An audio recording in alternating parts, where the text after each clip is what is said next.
यीशु मसीह के पवित्र नाम से आपका भक्ति वचन पर स्वागत करता हूं। हम रोमियो 3 का अध्ययन कर रहे हैं और कल हमने 21 से 26 आयतों को देखा था। यह आयतें हमारे जीवन में 180 डिग्री का अंतर ला सकती हैं। आपसे प्रश्न पूछता हूं, क्या आप बता सकते हैं कि एक विचार में या फिर एक राय, ओपिनियन में और आस्था में क्या अंतर होता है? मेरे हिसाब से ओपिनियन या फिर राय, विचार, जिस पर हम उस पर हम वाद विवाद कर सकते हैं। मेरी राय यह है, आपकी राय कुछ अलग हो सकती है। पर आस्था वह है जिसके लिए हम मरने तक को तैयार हो जाते हैं। आस्था हमारे आत्मा की गहराई तक जाती है और यह रोमियो की किताब आस्था की किताब है। वह बातें जो हमारी आत्मा की गहराइयों में जाती हैं और हमारे जीवन को बदल देती हैं। कल हमने इन आयतों के इस अंश को दूरबीन की मदद से देखा था। किस तरह से परमेश्वर ने हमें मुक्त किया, कैसे हमारे पापों के परिणाम से उद्धार दिया। कल हमने इसे मोटे मोटे तौर पर देखा था, पर आज से हम इसे माइक्रोस्कोप से देखने वाले हैं। हम अपने उद्धार को जैसे माइक्रोस्कोप की मदद से बहुत ही करीब से देखेंगे। माइक्रोस्कोप से जब हम किसी चीज को देखते हैं तो वह उसकी सच्चाई बहुत ही अच्छे से समझ में आने लगती है, जो ऊपर खाली आंखों से दिखाई नहीं पड़ती। और कई बार अगर इस सच्चाई को समझ से चूक जाते हैं तो उसके परिणाम बहुत ही घातक हो सकते हैं। पर जब आपको यह सच्चाई समझ आती है तो आपका उद्धार के प्रति और जीवन के प्रति रवैया बदल जाता है। मैं आपको रोमियो 3 की 21 से 26 आयतों को एक बार फिर से पढ़कर सुनाता हूं। और कुछ नहीं, अगर इन आयतों को हम बार बार पढ़ ही ले तो यह हमारे जीवन में बदलाव ला सकती है। सुनिए, परंतु व्यवस्था से अलग परमेश्वर की वह धार्मिकता प्रकट हुई है जिसकी गवाही व्यवस्था और भविष्यवक्ता देते हैं, अर्थात परमेश्वर की वह धार्मिकता जो यीशु मसीह पर विश्वास करने से सब विश्वास करने वालों के लिए है, क्योंकि कुछ भेद नहीं, इसलिए सबने पाप किया है और परमेश्वर की महिमा से रहित हैं, परंतु उसके अनुग्रह से उस छुटकारे के द्वारा जो मसीह यीशु में है सेंत में धर्मी ठहराए जाते हैं। उसे परमेश्वर ने उसके लहू के कारण ऐसा प्रायश्चित ठहराया जो विश्वास करने से कार्यकारी होता है, कि जो पाप पहले किए गए और जिन पर परमेश्वर ने अपनी सहनशीलता के कारण ध्यान नहीं दिया, उसके विषय में वह अपनी धार्मिकता प्रकट करे, वरन उसी समय उसकी धार्मिकता प्रकट हो कि जिससे वह आप ही धर्मी ठहरे और जो यीशु पर विश्वास करे उसका भी धर्मी ठहराने वाला हो। शायद से यह दुनिया में जितना कुछ भी लिखा है, यह पंक्तियां उनमें सबसे अधिक महत्वपूर्ण है। मार्टिन लूथर ने इन पंक्तियों के बारे में कहा था कि यह आयतें केवल इस पत्री को ही नहीं, पूरे बाइबल की मुख्य और केंद्रीय पंक्तियां हैं। जॉन कैल्विन का कहना है, पूरी बाइबल में शायद ऐसा कोई अंश नहीं है जो मसीह यीशु में परमेश्वर की धार्मिकता को अधिक गहराई से स्थापित करता हो। 21 आयत मनुष्य की असफलता के चलते परमेश्वर के उत्तर को दर्शाती है। 22 और 24 आयत हमें बताते हैं कि धार्मिकता की भेंट को हम कैसे प्राप्त करते हैं। 25 और 26 आयतें हमें बताती हैं कि यह परमेश्वर का उत्तर काम कैसे करता है, और 27 से 31 आयतें हमें इसके परिणाम के बारे में बताती हैं। यह हमें क्रूस की एक स्वस्थ समझ पैदा करने के लिए 4 स्वस्थ सच्चाइयां बताता है। तो हम इन सच्चाइयों को थोड़ा अधिक करीब से देखते हैं, माइक्रोस्कोप से विस्तार से देखते हैं। सबसे पहली सच्चाई कि सबको उद्धार की आवश्यकता है। हम वापस से 11 और 12 आयतों को देखते हैं। उसमें लिखा हुआ है, कोई समझदार नहीं, कोई परमेश्वर का खोजने वाला नहीं, सब भटक गए हैं, सबके सब निकम्मे बन गए हैं, कोई भलाई करने वाला नहीं, एक भी नहीं, सबने पाप किया। देखिए, उद्धार की आवश्यकता की हमारी तस्वीर और परमेश्वर की तस्वीर, जैसा कि यहाँ बाइबल में प्रकट हुई है, कभी कभी पूरी तरह से अलग होती है। हमें लगता है कि उद्धार की आवश्यकता एक दौड़ प्रतियोगिता जैसी है, रेस कंपटीशन जैसी। हम बाकी मानव जाति के साथ दौड़ रहे हैं, उनके साथ भाग ले रहे हैं दौड़ में। एक प्रतिस्पर्धा है, कंपटीशन। कुछ लोग हैं जो प्रतिस्पर्धा में बहुत आगे निकल गए हैं, बड़े धर्मी दिखते हैं, अच्छे लोग हैं, और कुछ लोग बहुत पीछे। और जो लोग आगे हैं वे लोग शायद परमेश्वर के बहुत ही निकट पहुंच गए हैं, और जो लोग हमारे समाज में सबसे बुरे लोग हैं वे लोग बहुत पीछे हैं और वे परमेश्वर तक कभी नहीं पहुंच पाएंगे। हमारी तस्वीर कुछ ऐसी है। पर परमेश्वर उद्धार को इस तरह से नहीं देखते। परमेश्वर देखते हैं कि हम गलत दौड़ दौड़ रहे हैं, और क्योंकि हम गलत दौड़ दौड़ रहे हैं हमसे कोई भी परमेश्वर तक नहीं पहुंच पाए। देखिए, प्रतिस्पर्धा हम लोगों के बीच में है ही नहीं। मान लीजिए 4 बच्चे आपस में खेल रहे हैं कि कौन कितनी दूर तक छलांग लगा सकता है, और जो सबसे लंबी छलांग लगाएगा जीत जाएगा। पर उद्धार वैसा नहीं होता। अब आप सोचिए, प्रतिस्पर्धा ये है ही नहीं कि कौन कितनी दूर छलांग लगाएगा, गलत प्रतिस्पर्धा है वो।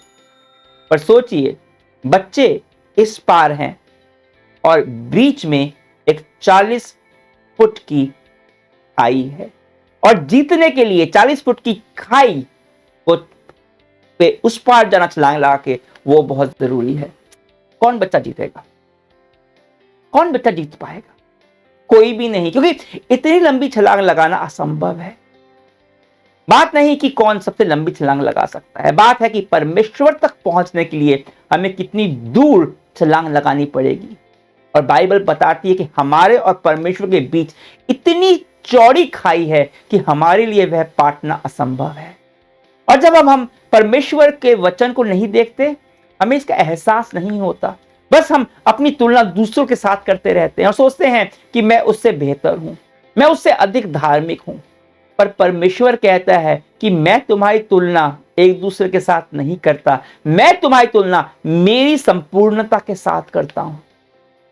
मैं तुम्हारी तुलना अपनी पवित्रता और धार्मिकता के साथ करता हूं। और हम में से कोई परमेश्वर की धार्मिकता को, उसकी पवित्रता को नहीं छू सकता। और इसलिए हम सबको उद्धार की सख्त जरूरत है। हम सब ने पाप किया और हम सब परमेश्वर की महिमा से रहित हैं। और दूसरी सच्चाई जो हमें यह उद्धार के बारे में पता चलती है, वह 24वीं आयत में है। यह हमें बताती है कि किसी को भी उद्धार मिल सकता है, चाहे वह थोड़ा सा अच्छा हो या बिल्कुल अधम पापी, किसी को भी उद्धार मिल सकता है। और वह परमेश्वर के द्वारा धर्मी ठहराया जा सकता है, बिना मूल्य के, अनुग्रह के द्वारा, केवल जब हम उस छुटकारे को चुनते हैं जो मसीह यीशु में आता है। बाद में हम रोमियो 10 अध्याय के 13 आयत में पढ़ेंगे कि कोई भी प्रभु का अंगीकार करता है उद्धार पाता है, कोई भी। यीशु समस्त मानव जाति के लिए क्रूस पर मरा। अब हर तो इस भेंट को स्वीकार नहीं करेंगे, हर कोई, परंतु यह भेंट सबके लिए उपलब्ध जरूर है। ऐसा नहीं है कि कुछ ही लोग इसे प्राप्त कर सकते हैं। इसका कोई गोपनीय पासवर्ड नहीं है, इसका पासवर्ड सबको पता है। परमेश्वर ने सबको पासवर्ड दे दिया और पासवर्ड है यीशु मसीह। किसी को भी उद्धार मिल सकता है। तीसरी सच्चाई जो यहां इन आयतों में हमें समझ में आती है कि उद्धार पाने का केवल एक ही तरीका है। 21 आयत बताती है कि एक धार्मिकता है जो व्यवस्था से अलग है। व्यवस्था से अलग धार्मिकता मतलब दूसरे तरीके जो काम नहीं करते। आप व्यवस्था का पालन करके परमेश्वर के पास नहीं पहुंच सकते। और जब आप यह स्वीकारते हो कि एक तरीका है जो काम नहीं करता, आप यह समझने लगते हो कि और भी कई तरीके हो सकते हैं जो काम नहीं करते। हमारे पास बहुत सारे आइडिया हो सकते हैं कि शायद इस तरह से मैं परमेश्वर तक पहुंच जाऊं।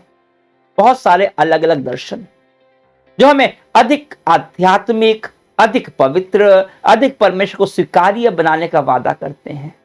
और इन आइडिया को ही मजहब कहते हैं, धर्म कहते हैं, अलग अलग आइडियाज हैं। और यह सब काम नहीं करते। कुछ लोग तप करते हैं, योग करते हैं, पर यह सब आपको परमेश्वर के करीब ले जाने में असमर्थ हैं। हमारे कोई भी उपाय काम नहीं करते, केवल परमेश्वर का ही उपाय है जो काम करता है। और उसी तरफ हमें देखने की जरूरत है।